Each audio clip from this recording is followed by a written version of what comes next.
Hey everyone, today I want to talk about how to set up a simple calorie cycle. So setting up a calorie cycle when you have been on a diet for a little while can be very beneficial psychologically because it can help you push through those lower calorie days when you have a higher calorie day to look forward to. And you can still keep your weekly total calories in a deficit where you are continuing to make progress even though you have that higher calorie day. So I'm going to show you how to do that in a second. But first I want to talk about a couple things that you need to consider and you need to know before you even get into a calorie cycle. So the first thing that we need to know when you start a calorie cycle or begin to set up a calorie cycle is what is your calorie maintenance. So where is the range of calories where you can maintain your weight? And we need to know that in order to create a deficit. The second thing you need to know is how much of a deficit can you handle when you are trying to cut some weight, when you're trying to cut some calories. Do you need to go with something that is a bit more conservative and do like a 10% reduction in calories? Or can you handle something that's a bit more aggressive and go all the way up to a 25% or even a 35% reduction in calories? Now this is going to be very individualized, and another thing to consider is how many days in a row can you handle that reduction. So, something that's a little bit more conservative in a reduction, you might be able to handle for 6 days. And if you're a little bit more aggressive, maybe you can only handle it for 2 to 3 days before you need that higher calorie day to help with, mentally pushing through and to have a little bit of a controlled break from that calorie restriction. Now, the next thing I want you to consider is that having higher calorie days does not mean that you're having an all-out free-for-all cheat day or even a big cheat meal. I do not believe in those. I do not believe in the word cheat meal or cheat day.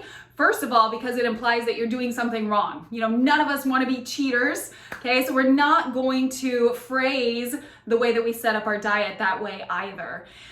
The second reason is because when we hear, we have a cheat meal or a cheat day, it tends to be a free-for-all and people tend to really go overboard.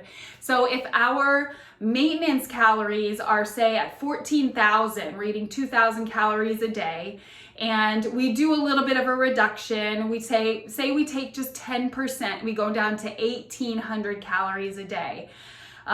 If you give yourself a cheat day, and suddenly those calories go up to like 3,000 or 3,500, 4,000, something like that. Now we have pushed over our weekly calorie maintenance, and that is actually going to make our weight go up because we are in a calorie surplus. So people often get frustrated because they're like, really working hard, really sticking to the plan, sticking to the diet for 5-6 days a week. And then they have a cheat day or a cheat weekend and everything kind of blows up and they create this yo-yo roller coaster effect with their weight, and it can be very frustrating. So these higher calorie days are very controlled. It's not just do whatever you want, because that can be very disadvantageous to you. Disadvantageous. I don't think I've ever said that word in my life. It cannot be very beneficial to you because you may be in this chronic state of stress from dieting, and then you throw in this huge cheat day where you're eating all these random foods that you don't normally eat, and it can upset your digestion. It can create a lot of oxidative stress. It can create a lot of inflammation in your body, and it's just not a really great cycle to get yourself into. I actually did this when I first started doing bodybuilding, and 6 days a week I would be very strict with my diet, and then on that 7th day it was like whatever goes. And after my 2nd to 3rd trip to Dairy Queen to get a Heath Bar Blizzard, my stomach would be completely upset, and the next day I would wake up bloated and feeling like a failure and having a lot of guilt from everything that I ate on that one day. So I don't want any of us to go there. This is, again, not a cheat meal. It's a very controlled, higher calorie day. Alrighty, so I want to look now at how to actually set up your calories for a couple different types of cycles. And I call these the weekend warrior calorie cycles, because generally people tend to eat more calories on the weekends, and that's totally fine. You can still stay in a deficit in the week. We're seeing the big picture here. We're looking at our weekly totals, not just the days by themselves. You can still stay in a weekly deficit with these numbers here. So I'm going to take the example of the 2,000 calories a day, and we're just going to do, again, a conservative reduction of 10% and take our daily calories to 1,800 calories a day. So if we added that up for the week, now our total is 12,600 calories for the entire week, and we want to try to hit this number by the end of the week. Okay, so it's still a reduction from that 14,000 that we were hitting at maintenance. So the weekend warrior, you kind of have a little bit of room to play here to see kind of what fits your schedule, what you like, what you're going to classify as your weekend. And I've put 3 different options here. So the first one, we're going to do a 6-day low, 1-day high cycle. And what we're going to do is we're going to take 100 calories away from this 1,800 for 6 days. So we're going to eat for 6 days at 1,700 calories. And then we're going to take those 600 that we have saved and we are going to add them into our higher calorie day. So we're going to eat for 6 days at 1,700, and now on that one day, we are going to eat 2,400. And this is really great to do if you have an event coming up, say you have a wedding or a reunion, or maybe like a special date night or whatever it might be, where you want to have a lot of freedom. This is a 700 calorie difference here between these days. It's going to feel like, wow, I get a lot of food here on this one day. So if you like that, this might be the right cycle for you. And I just want to say here that I never start anybody into a cycle until they have been on a straight deficit for a little while and they can prove to me that they can hit the target calories that we are aiming for consistently. Because if you can't hit one number consistently, I don't want to now start throwing 2 different numbers at you where it could turn into a big struggle. If you can't hit one, now we've got to try to hit 2.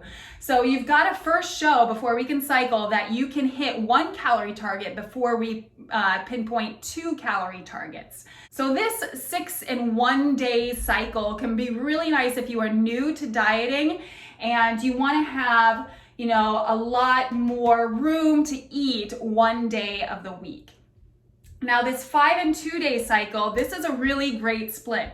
And studies have shown that this cycle is actually the most beneficial to your metabolic rate. So there was a study done by the University of Florida State where they analyzed people who were doing a straight deficit versus people who were doing this 5 and 2 day split.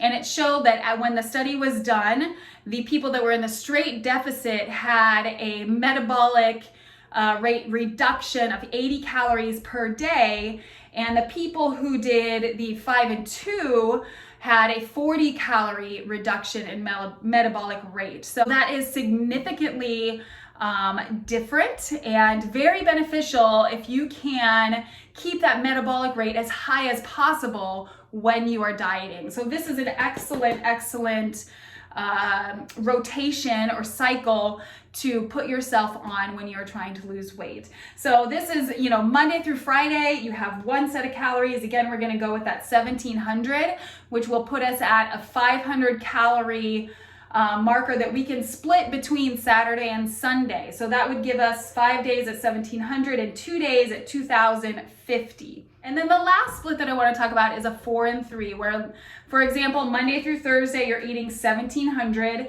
Now that gives us 400 extra calories to play with for Friday, Saturday, Sunday.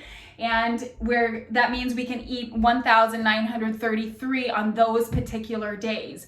Now this ratio here compared to the 6 and 1, there's a lot less variance between the 2 days. And if that is something that you like, if you don't like the feeling of eating an extra 700 calories in one day, we can go with something a little bit that has a little less variance between days in this cycle. Now, all of these still add up to give us that 12,600 calories per week, which is still keeping us in that 14,000 or in a deficit from our 14,000 calories of maintenance. All right, y'all, so that is just a quick synopsis of how to set up a simple calorie cycle. If you have questions, of course, please comment below or contact me through my website at lauratarbell.com.